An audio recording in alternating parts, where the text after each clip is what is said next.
precedente de observancia obligatoria los acuerdos adoptados por el Tribunal Registral en los plenos registrales que establecen criterios de interpretación de las normas que regulan los actos y derechos inscribibles, a ser seguidos de manera obligatoria por las instancias registradas. Acá, en realidad, pareciera que no se está refiriendo a los casos, ¿no? Lo que ocurre, y esto hay que entenderlo, lo que ocurre es que los plenos registrales no resuelven casos. Los plenos registrales son reuniones posteriores a los pronunciamientos en los que se ha resuelto casos por cada una de las salas.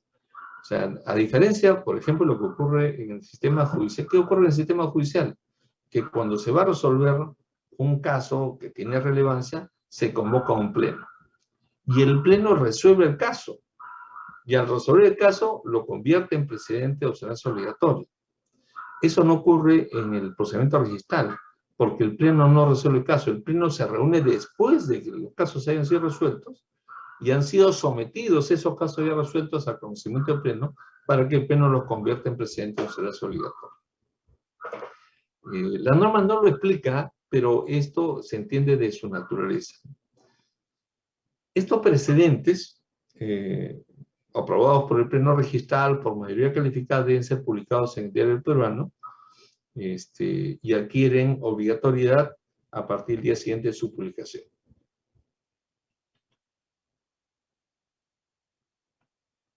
En el tercer pleno registral, que se realizó en febrero del año 2003, se emitió este precedente vinculante, ¿no? Referido a la inmatriculación.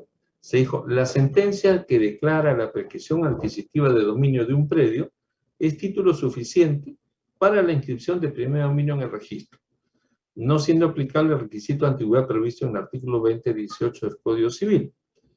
Y como ven aquí, este criterio que fue adoptado en el pleno del año 2003 fue adoptado en mérito de un caso resuelto en la resolución 009 del año 97, ¿no?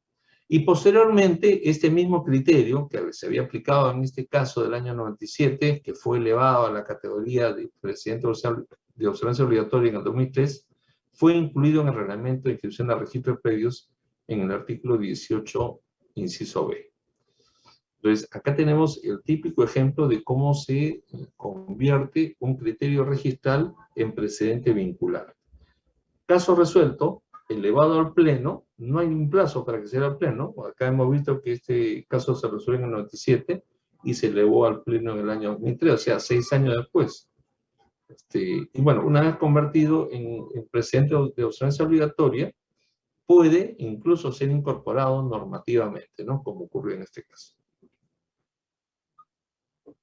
En este otro precedente vinculante, que se aprueba en el pleno número 12, en agosto del año 2005, se señala que resulta procedente la inscripción de la prescripción adquisitiva de dominio tramitada notarialmente respecto de terrenos que cuentan con edificaciones, aun cuando la edificación no haya sido materia de un procedimiento de regularización. ¿Qué es lo que ocurrió en este caso? Cuando se dio esta facultad a los notarios de tramitar prescripciones adquisitivas de dominio, se hizo bajo el amparo de esta ley 27157 que regulaba, ¿no?, los procedimientos de regularización de edificaciones. Entonces, había una confusión, ¿no? Porque dentro del procedimiento de regularización de edificaciones se regularizaba la construcción misma y se regularizaba la titulación. Y para regularizar la titulación se podía acudir al trámite de la inmatriculación, formación de títulos supletorios o prescripción adquisitiva de dominio tramitadas en sede notarial. Con esta forma de incorporar la competencia notarial, parecía, pues, ¿no?, que una competencia notarial de este tipo solamente podía aplicarse si es que estábamos simultáneamente haciendo una regularización de la edificación.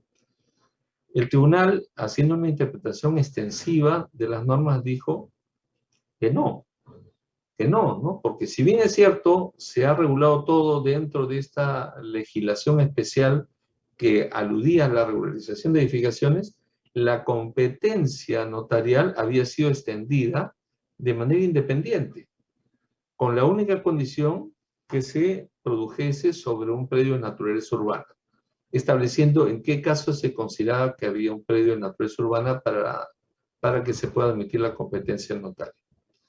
Entonces, acá, esta decisión del tribunal, que se hizo vinculante a partir del año 2005, se aplicó, como ven ustedes, en febrero. En un caso resuelto en febrero del 2005, se convirtió en criterio vinculante en el pleno de agosto del 2005, se publicó en septiembre del 2005. Entonces, se siguió la secuencia del precedente.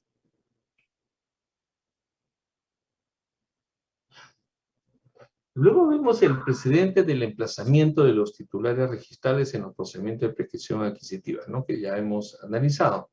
Este precedente se aprobó en los plenos número 27 y 28, que se realizaron simultáneamente en noviembre del año 2007, y que se publicó en marzo del año 2008. Este precedente, en particular, se sustentó en las resoluciones 316 y 520 del año 2007, emitidas en mayo y en julio, respectivamente, del año 2007. Nuevamente, ¿no?, advertimos, casos resueltos, mayo y julio de 2007, se elevan al Pleno en noviembre de 2007 y se convierten en precedente a partir de su publicación en marzo del 2008. ¿Y qué se dijo acá? Que se encuentra dentro del ámbito de calificación registral que contiene la declaración de prescripción de dominio, la evaluación de la adecuación del título presentado con los asientos registrales, lo cual implica verificar que el proceso judicial o el procedimiento notarial haya sido seguido contra el titular registral de dominio cuando se trate de un preinfrito. Para ello bastará constatar que el referido titular aparezca como demandado o como demandado en los casos del proceso judicial, ¿no?, o como emplazado en el proceso respectivo, ¿no? Cuando se dice demandado o emplazado, está refiriéndose al proceso judicial o al procedimiento notarial no contencioso, ¿no? En el procedimiento notarial no hay un demandado porque no hay una contienda, ¿no?, pero sí hay un emplazamiento porque hay una persona en la que se notifica. El titular registral es notificado.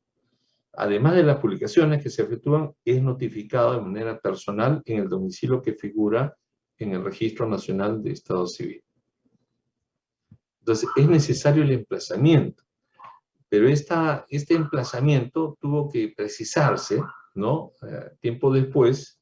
Fíjense ustedes, esto se aprueba en el año 2007, el Pleno Registral 27 y 28, y 10 años después, en el Pleno Registral número 187, ¿no?, realizado el 31 de agosto y el 1 de septiembre del 2017, se hizo una precisión, ¿no?, a este precedente. Se dijo, bastará constatar que el titular registral aparezca como demandado o emplazado en el proceso respectivo, ya que la notificación constituye parte de los actos procedimentales cuya responsabilidad corresponde al juez o al notario. Claro, lo que pasa es que al decir verificar o calificar el emplazamiento, a algunos funcionarios registrales no les quedó claro, y ellos lo que exigían para verificar que el emplazamiento se haya efectuado correctamente era que se acredite, ¿no?, el acto de la notificación. El tribunal dijo que en realidad ese es un aspecto ya del procedimiento mismo, que es de competencia y responsabilidad del notario.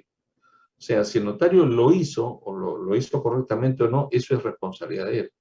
Lo único que debe verificar el registro es que en la solicitud de prescripción adquisitiva aparezca identificado el nombre del titular registral, ¿no?, porque a él es a quien debe notificar el notario. Ahora, si el notario lo notifica correctamente o no, eso es responsabilidad de él. O sea, lo que hace el registro simplemente para verificar la adecuación del título con el antecedente es que exista consignado correctamente el nombre del titular registral al cual se le cancelaría su derecho en caso de declararse procedente la prescripción adquisitiva de dominio.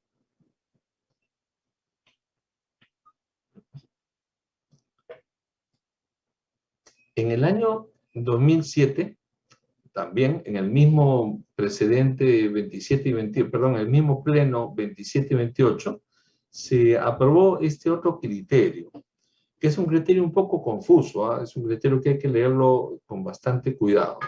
se dice en este precedente que si un predio ya inscrito se inmatricula otra vez a favor de otro propietario, en mérito del procedimiento de perquisición regulado en ese momento por el decreto legislativo 667, el decreto legislativo 667 reguló la formalización de predios rurales. Y dentro de la competencia de formalización había un aspecto que involucraba una perquisición adquisitiva especial en vía administrativa, ¿no? Entonces, lo que está diciendo acá es, si lo que ha ocurrido en el registro es una doble inmatriculación por error, o sea, se inmatricula en mérito de este proceso de formalización de predios rurales, cuando ese predio ya estaba inmatriculado, pero por la ausencia de un catastro, por cualquier razón, no se advirtió. Entonces, se ha producido una doble inmatriculación cuando en realidad la segunda no debió ser inmatriculación. Debió ser, en todo caso, una desmembración de la mayor área anteriormente inscrita. En este caso, el tribunal dijo, mira, si se comprueba que ha ocurrido esto, se produce un supuesto de inexactitud registral que no se resuelve mediante el procedimiento de cierre de partidas por duplicidad. Ahí no hay necesidad de ir al trámite de duplicidad, de cierre de partidas por duplicidad. En este caso, el registrador, dijo el tribunal, debe eliminar la inexactitud correlacionando ambas partidas, trasladando los asientos del folio más reciente al más antiguo, o deduciendo de la hoja matriz el área usucapida siempre que no se perjudique el derecho de terceros. Claro, la única limitación es esto que se dice al final. Pero la solución es, oye, mira, acá no hay que cerrar. Acá la segunda inmatriculación no debió ser inmatriculación, pero ese no es error del registro. O sea, si yo cancelo la partida de la última inmatriculación, estoy perjudicando al propietario que formalizó conforme al decreto legislativo 667. Acá lo que hay que hacer es que esta segunda inmatriculación en realidad se convierta en una desmembración. Es decir, bueno, como esto en realidad ya, esta parte ya estaba inscrita, hay que sacarla del área anteriormente inscrita con mayor extensión.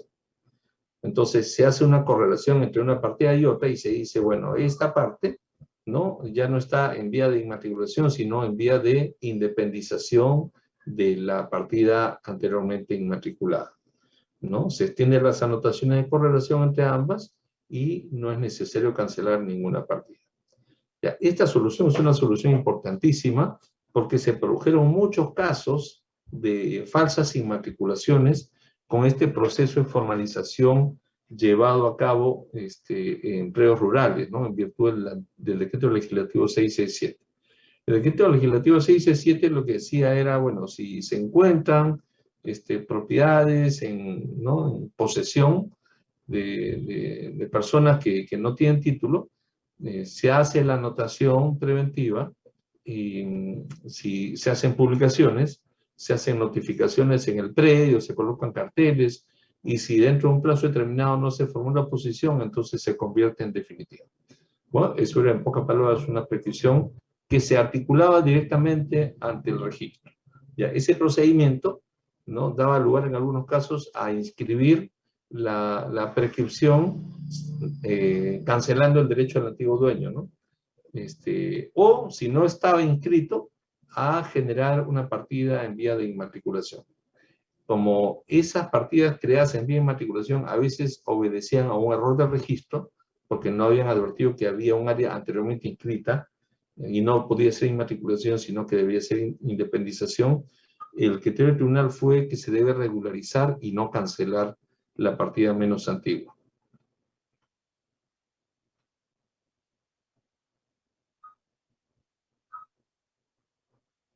En este otro precedente,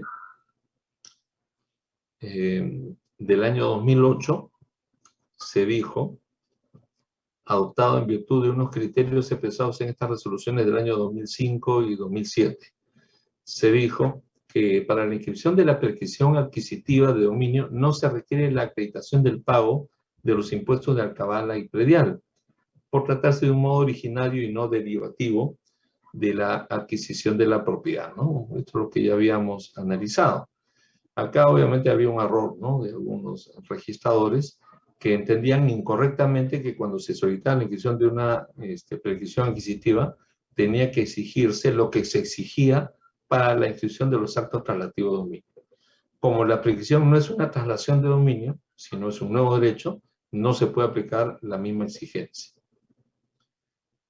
Bueno, en realidad, esto fue un criterio que desapareció con la ley 29.566, que se emitió en julio del 2010, en el que se estableció que la función registral no comprende la fiscalización del pago de tributos ni de los insertos del notario, ¿no? Lo que se hizo ahí fue descargar de la función registral este tipo de controles administrativos que le corresponden a otras instituciones, ¿no? Claro que después de esta ley salieron otras leyes que volvieron a comentarle nuevamente funciones de control administrativo a la función registral, ¿no? Pero en el caso del impuesto de alcabala y predial, específicamente no corresponde la exigencia, porque esa exigencia está solamente referida a la inscripción de los actos traslativo de dominio y la prescripción no es un acto traslativo de dominio. Bueno, esta es la prescripción que hemos visto hace un momento, en que el tribunal señaló que no es posible inmatricular en vía de prescripción notarial vehículos mayores, porque la facultad notarial solamente está conferida, en caso de vehículos mayores, para el saneamiento de tracto interrumpido, es decir, para vehículos ya anteriormente inscritos. En este criterio del año 2009, se dijo que los bienes que se adquieren por prescripción adquisitiva durante la vigencia de las sociedades gananciales se presumen sociales, ¿no? Esto que ya ha estado incorporado, como vimos hace un momento, en el reglamento de inscripción del registro de propiedad vehicular, se declaró primero en este pronunciamiento del Tribunal Registral, que a su vez se deriva de una declaración de un pleno casatorio que señala lo mismo, ¿no? Cuando se adquiere un bien por prescripción, si el adquirente tiene el estado civil de casado, bajo el régimen de gananciales, se considera que el bien adquirido por prescripción tiene carácter de bien social. En este otro pleno registral, también del año 2010, se estableció el criterio de que cuando el trámite de prescripción notarial comprenda la integridad de un preinscrito, no es exigible la presentación del plano, ¿no? También lo hemos mencionado. La presentación del plano solamente se hace exigible cuando lo que se prescribe es una parte del previo inscrito. Si se prescribe la totalidad del preinscrito, no es necesario presentar plano. Nuevamente acá, ¿no? Esto fue un criterio aplicado en resoluciones en el año 2008 y 2009, se llevó al pleno en el año 2010 y se publicó en septiembre del 2010. Sigue la secuencia del precedente de acuerdo a la ley de procedimiento administrativo.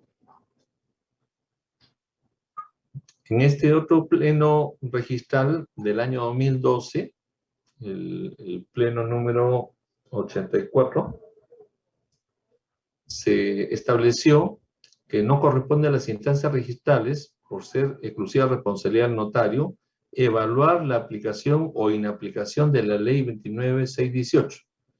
La 29.618 es la ley que dijo que no se puede adquirir por prescripción los bienes de propiedad privada del Estado, ¿no? En noviembre del 2008 se dio esta ley para que los bienes de dominio privado del Estado no puedan ser susceptibles de ser adquiridos en vía de prescripción adquisitiva por terceros.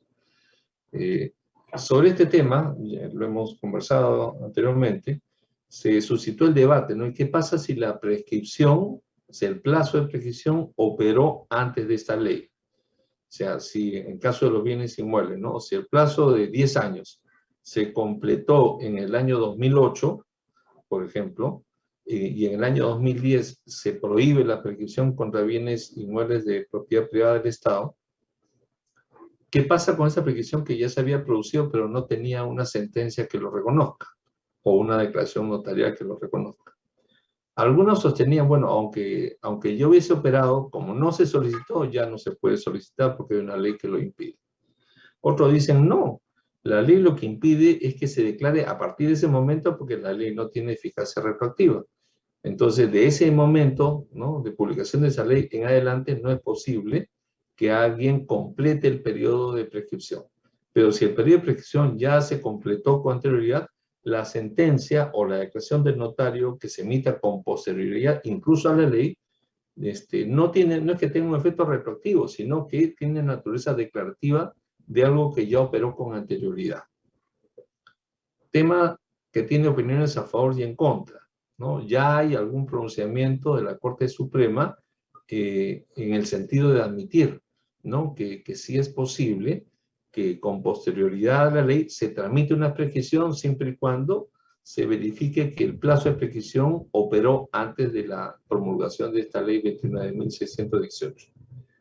El Tribunal Registral, siguiendo este mismo criterio, ha dicho, bueno, si el notario consideró que sí era posible seguir el trámite de prescripción, eso es responsabilidad del notario, ¿no?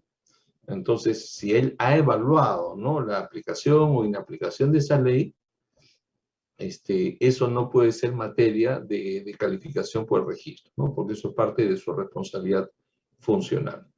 Entonces, ahí hay una limitación a la calificación, ¿no? El notario es responsable incluso para decidir la aplicación o no del procedimiento notarial en estos casos.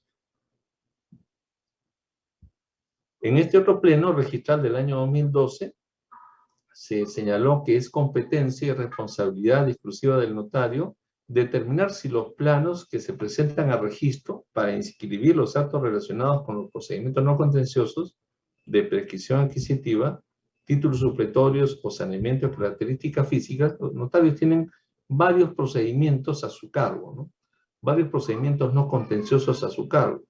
Los notarios pueden tramitar prescripciones, títulos supletorios, saneamiento de áreas y medidas perimétricas, sucesiones interesadas, ¿no? O sea, tiene un conjunto de procedimientos que por mandato legal le han sido confiados.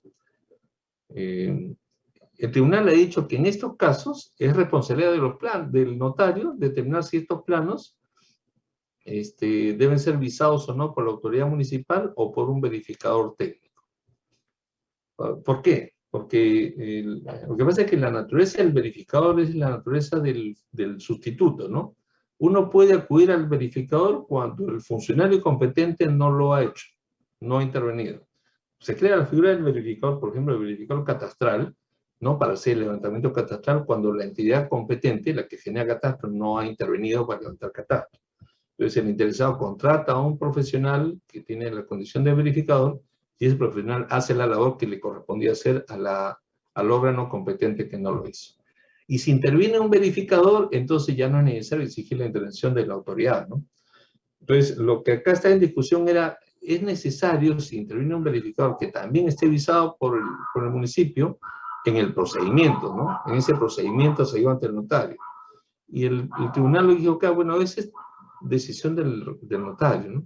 Si el notario decide que es exigible o no la autorización o la avisación de la autoridad municipal, a pesar de que ya está suscrito por un verificador que tiene competencia para hacerlo, eso es o si decide que no es necesario que se vise el plano, es decisión del notario, ¿no? Eso forma parte de su competencia.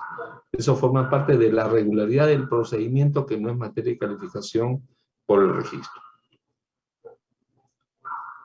Todo lo que hemos visto son criterios vinculantes, o sea, criterios que han sido aprobados por mayoría calificada por el Tribunal Registral y que constituyen criterios obligatorios, de obligatorio cumplimiento por todas las instancias registrales. Registradores, vocales, otro tipo de funcionarios están obligados a seguir estos criterios de manera ineludible.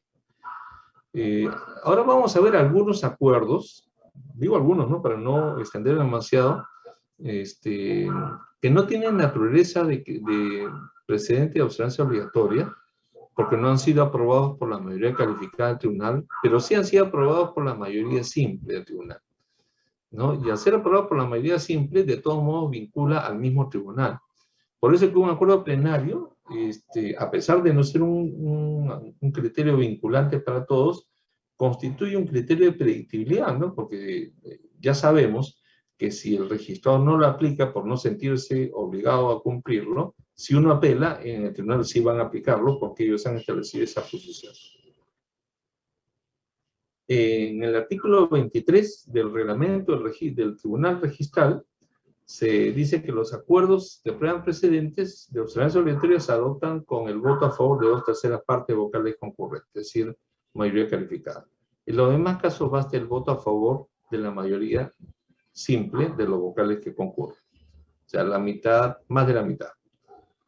Y en el artículo 30 se dice que las decisiones del pleno registral se adoptan mediante acuerdos, ¿no? O sea, en el pleno simplemente se adoptan decisiones por acuerdo. Algunos se adoptan con mayoría calificada y por tanto es un acuerdo que constituye el presidente de la observancia obligatoria, y otros se adoptan por mayoría simple, en cuyo caso son simplemente acuerdos plenarios que no tienen naturaleza de observancia obligatoria, pero sí son vinculantes para el mismo tribunal. Y el tribunal estableció este acuerdo en el año 2003, ¿no? En el cuarto pleno registral, dijo, los acuerdos de sala plena del tribunal registral obligan a sus miembros como pacto vinculante. Pues uno imagínense, ¿no? El tribunal, como tribunal, aprueba, aunque no sea por mayoría calificada, igualmente existe un acuerdo. Y si se toma un acuerdo, sería inaceptable que el mismo tribunal después lo desconozca, ¿no? Que alguno su mismo diga, bueno, como no es vinculante, entonces yo no lo cumplo. Entonces el tribunal tomó esta decisión, dijo, no, a partir de hoy se entiende que los acuerdos de sala plena, aun cuando sean de mayoría calificada, obligan a sus miembros, a los miembros del tribunal, obviamente, como pacto vinculante. Y dentro de los acuerdos plenarios, que son vinculantes solo para el tribunal, encontramos este del pleno número 54, realizado en diciembre del año 2009. Se dijo, si bien no corresponde a las instancias registrales calificar la validez de los actos procedimentales, ni al fondo o motivación de la declaración notarial, en los títulos referidos a la declaración de prescripción, quita y dominio tramitados como asuntos no contenciosos de competencia notarial, sí corresponde a las instancias registrales calificar la competencia del notario en dicha materia. Es decir, al registrador se le dice, tú no puedes cuestionar el criterio del notario, ¿no? Que la valoración que ha tenido el notario para declarar la prescripción adquisitiva. Tampoco puedes calificar los actos del procedimiento mismo, porque esos son temas de responsabilidad del notario. Pero lo que sí puedes hacer es ver si el notario era competente, porque hay reglas de competencia que sí deben ser advertidas por el registro. Por ejemplo, en el caso de la calificación de la competencia del notario sobre predios urbanos, se ha establecido algunos criterios para determinar en qué casos se puede determinar que son predios urbanos y por tanto el notario puede asumir competencia. Ese es un aspecto que el registro sí debe verificar. En otros casos se ha determinado que el notario no es competente cuando existe ya otra competencia especial que se superpone, como es en el caso de los actos de formalización de COFOPE. Si COFOPE asume formalización, entonces COFOPE tiene una competencia superior a la del notario. El notario ahí ya no puede ejercer competencia. Por eso es que, dijo este presidente, no resulta procedente admitir una prescripción en vía notarial al amparo de lo dispuesto en las leyes 27157 y 27333 respecto de predios en proceso de formalización de la propiedad informal, ¿no? Justamente lo que mencionaba, ¿no? Ahí hay una superposición de competencias, una de esas debe prevalecer. Entre una competencia especial y otra competencia especial se determina cuál es la competencia especialísima, ¿no? Porque una de ellas es más especial que la otra. Y se entiende que la competencia especial sobre predios urbanos de los notarios y la competencia especial de la formalización de posesiones informales tiene como elemento especialísimo que son posesiones informales en ámbito urbano. El notario tiene competencia sobre predios urbanos en general. El COFOPE tiene competencia sobre posesiones informales. Y por tanto, la competencia especialísima prevalece. También se adoptó este otro acuerdo plenario, ¿no? Como criterio vinculante para el tribunal, en el pleno número 80, en diciembre del 2011, que a efecto de confrontar la adecuación del título de prescripción con la partida registral en la que se ha de inscribir, no se requiere verificar el emplazamiento a los sucesores del titular registral que obren registrados en otras partidas. Claro, acá lo que sucedió es que se siguió el trámite de prescripción contra el titular inscrito en la partida del bien, ¿no? si en la partida del inmueble que se estaba prescribiendo aparecía vigente la titularidad de una persona, ¿no? Cuando se presenta la declaración de prescripción seguida contra esa persona, el registrador advierte que en el registro de sucesiones intestadas o en el de testamento ya figura inscrita la sucesión de ese titular. Y los sucesores que figuran en esas otras partidas no aparecen citados en el procedimiento de prescripción adquisitiva. Frente a esa duda, el tribunal asumió que manteniéndose vigente acá todavía esta titularidad, no se ha producido en la transferencia de titularidad a favor de los sucesores que sí obran otra partida. Por tanto, ahí no se encuentra una discordancia y se debe admitir la inscripción de la declaración de prescripción adquisitiva. Entre otras cosas porque los sucesores en realidad no son adquirentes a título gratuito, porque los sucesores se sustituyen en la posición del causante. Entonces no hay ninguna afectación, no pueden ser considerados como terceros. En este otro acuerdo plenario, vinculante para el tribunal del año 2013, se dijo que la calificación de prescripción adquisitiva no puede comprender la aplicación del artículo 985, ese que dice que no se puede prescribir entre copropietarios. El artículo 985 dice que no puede haber prescripción entre copropietarios. Un copropietario no puede hacerse por prescripción de una parte del bien, ¿no? Siguiendo el procedimiento contra sus demás copropietarios. Un tema bastante polémico, ¿no? O sea, porque si existe una norma prohibitiva expresa como esta, como se mete como antecedente, ¿no? En la ley 27157 originalmente se incluyó un artículo que decía que este artículo quedaba derogado. O sea, ¿para qué? Para que se pueda prescribir, ¿no? Porque uno de los grandes problemas de la regularización de la titulación era ese, ¿no? Que la gente adquiere alícuotas, pero en la realidad se hace dueño de partes materiales, ¿no? Y después, cuando se quiere regularizar, ya es imposible porque se ha formado tal complejidad de copropiedad que ya es muy, muy difícil convertir esa copropiedad en propiedades individuales, ¿no? Porque, bueno, hay muchos propietarios, los copropietarios fallecen, los copropietarios se van, los copropietarios no, y como se requiere unanimidad para todo acuerdo, a veces es imposible conseguir. Entonces, una de las fórmulas era decir, bueno, entonces que se utilice la prescripción en este caso. El Código Civil lo prohíbe, bueno, entonces hagamos que esa norma desaparezca. Desapareció por un año aproximadamente, ¿no? Al año siguiente se dejó sin efecto esa disposición y nuevamente recuperó vigencia el 985.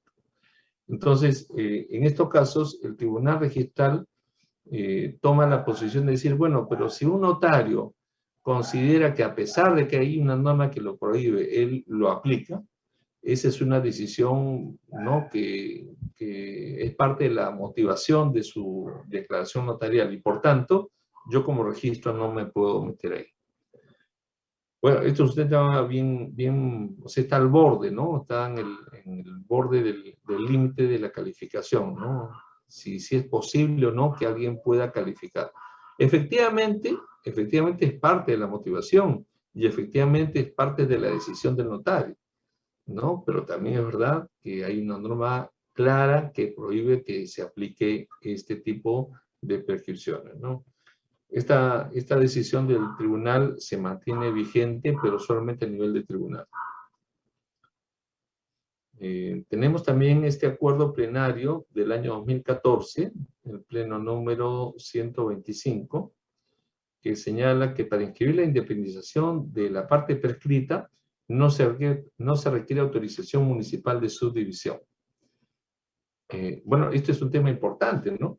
Porque imagínense ustedes, si yo sigo un trámite de prescripción adquisitiva de un predio urbano, estoy haciendo un fraccionamiento, ¿no? Porque estoy separando una parte de ese predio para convertirlo en propiedad exclusiva de otra persona. Como se produce un fraccionamiento del predio, muchas veces la gente entendía que tenía que seguirse el trámite de subdivisión, ¿no? De fraccionamiento ante la municipalidad. El tribunal considera que no. Considera que no, porque no es un procedimiento de fraccionamiento regular. Es un procedimiento de fraccionamiento por cambio de titularidad. O sea, si el predio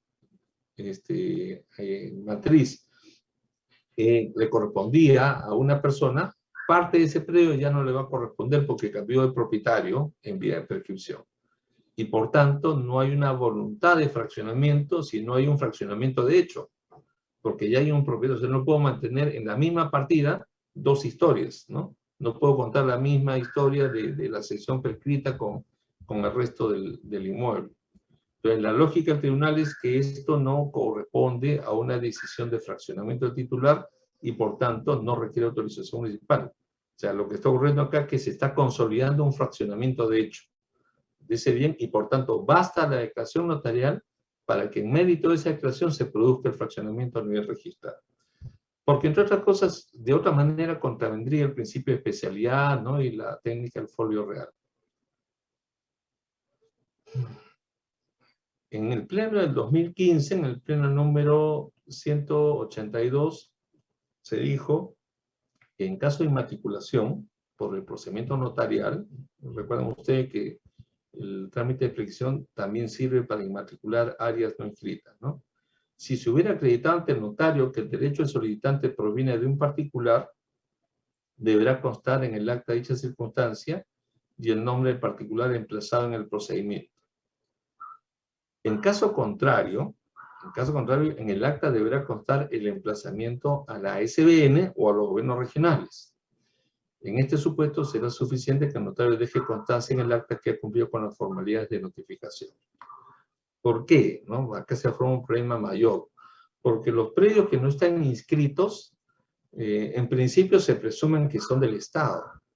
Aunque no es exactamente así como lo dice la norma, ¿no? Si ustedes revisan la ley 29151, que es la ley de creación del Sistema Nacional de Bienes Estatales, existe una disposición que señala que los bienes que no pertenecen a nadie, ¿no?, le corresponden por defecto al Estado.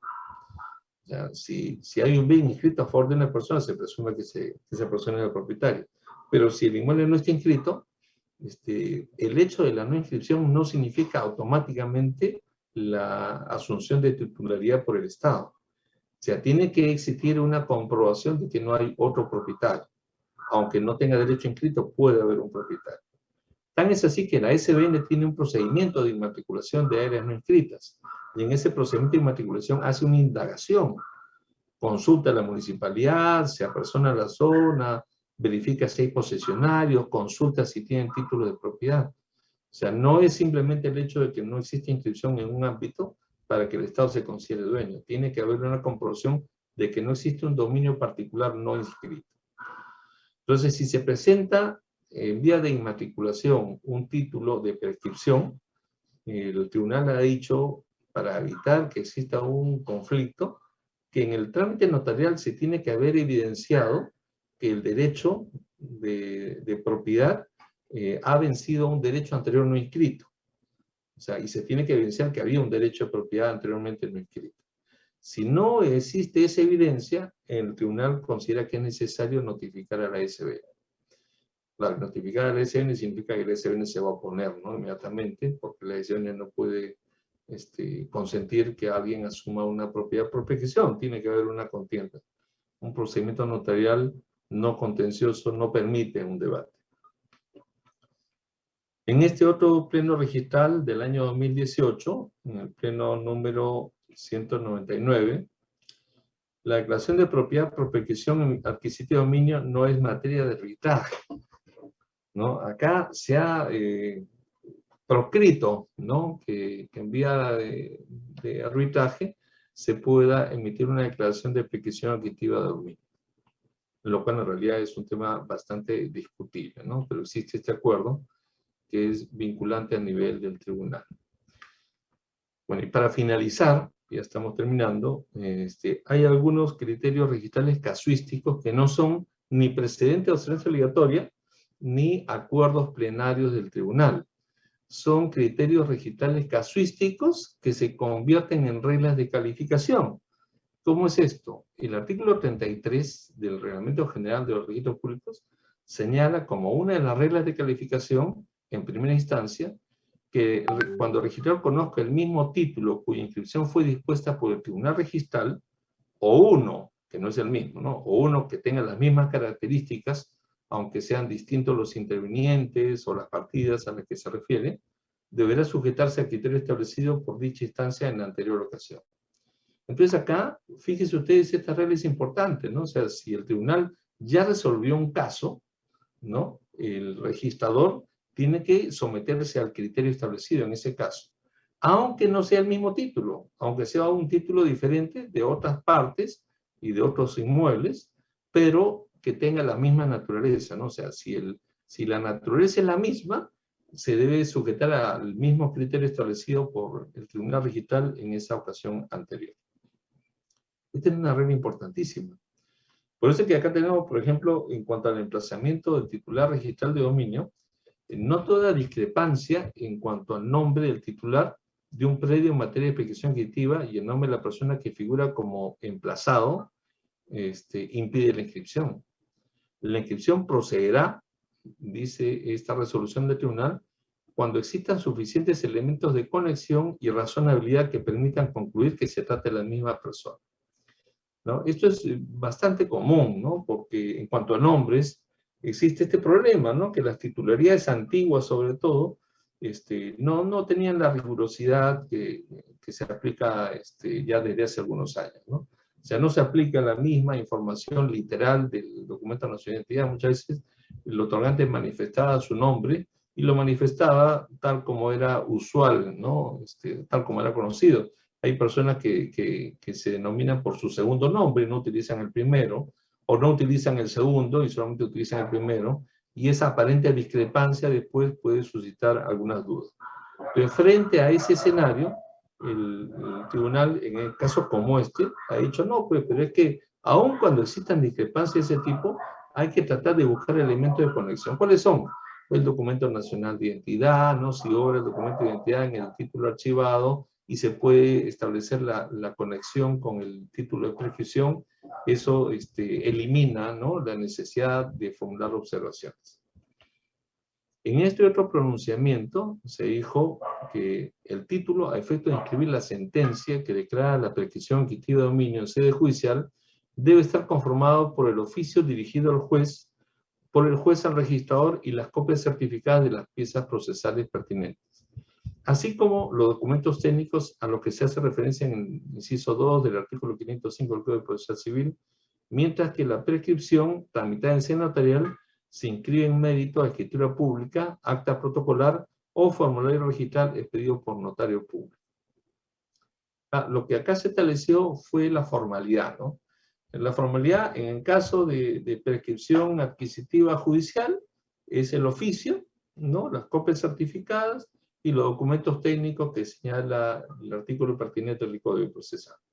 Si es prescripción tramitada en sede notarial, puede hacerse de tres modos, ¿no? Por escritura pública, que es lo que se utiliza generalmente, por acta protocolar de prescripción, que es una de las posibilidades del notario, o por formulario registral. En la ley 27157, por ejemplo, se aprueba el formulario registral, el FOR, ¿no?, para efectos de la regularización, del saneamiento. Y en uno de sus recuerdos tiene la posibilidad de insertar la declaración de prescripción, obviamente acompañada pues, de las copias del proceso respectivo, ¿no? Pero podría ocurrir que el notario decida utilizar simplemente el formulario y en mérito del formulario solicitar que se inscriba la declaración notarial. Si es posible, este criterio del tribunal ha establecido esta regla y por tanto esta regla debería aplicarse en cualquier caso posterior de las mismas características. Y finalmente, en cuanto al tema técnico, se ha establecido en esta resolución del tribunal de este año, que es una resolución de enero del 2021, que las coordenadas UTM sirven para ubicar espacialmente a los predios y no están establecidas para calcular el área o medidas perimétricas, por lo que no cabe formular observación en virtud de la discrepancia existente entre la gráfica resultante de la reconstrucción y el área del plan, ¿no? Entonces acá tenemos un pronunciamiento que ya recoge el criterio que había sido expresado anteriormente por el mismo tribunal, ¿no? Entonces, estos pronunciamientos que resuelven casos específicos se convierten al mismo tiempo en reglas de calificación para casos similares. ¿Por qué? Porque son criterios expresados por el tribunal que favorecen la inscripción y que versan sobre un caso idéntico, ¿no? Aunque las partes sean distintas, aunque las partidas registrales no sean las mismas, ¿no? Lo que importa es que se trate de un caso de la misma naturaleza, donde el criterio de aplicación sea también concordante. Bueno, a ver, entonces seguimos unos minutos. Les agradezco por su atención. Vamos a